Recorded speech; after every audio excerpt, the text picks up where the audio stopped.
Differentiation is a very important part of an ELA teacher's day. I had to figure out ways to actually move my students from whatever reading level where they were to the level that they should be by the end of the school year. We had two routines that we would do. One was guided reading, the other was close reading. I use the Artful Thinking routines in close reading.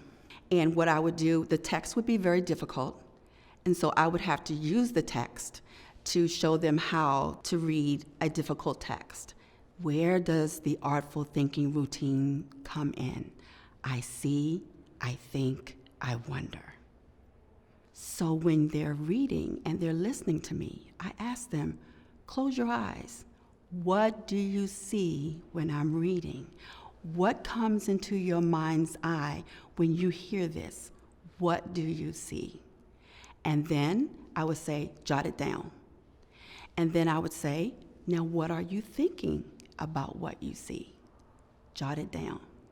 And then I would say, so what questions do you have about what you see? Jot it down. And then we would take all of that and then talk about what I read and what they understood. So I see, I think, I wonder hits the mark for close reading because kids couldn't read the text. It's text above their reading level. They were able to understand, talk thoughtfully and purposefully about the text. They could answer questions. They could then write an answer or response to an open-ended prompt. Those who couldn't write, they could draw a picture, but the picture had to have the details or satisfy the open-ended response. So that's how I used it with close reading.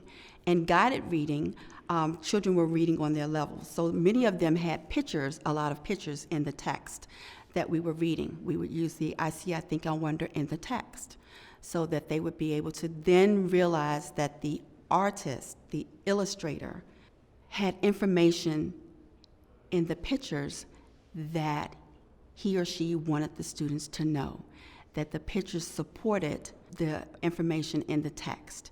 And they needed to slow down, look at the picture, see what the illustrator wanted them to know, what additional information they could get from the picture or the illustration, and then make a connection with what they were reading. I used it with the civil rights movement. We used photographs, black and white photographs. We used newspaper articles, music, a different array of parts of the world of art you had.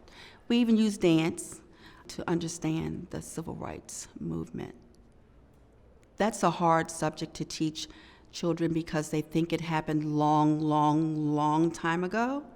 Bringing them into it by using art, by having them listen to the songs that were used during that time, to have them read articles about it, actually gives them a better understanding of what happened. And then, of course, they will make the connection that some of this is still going on today.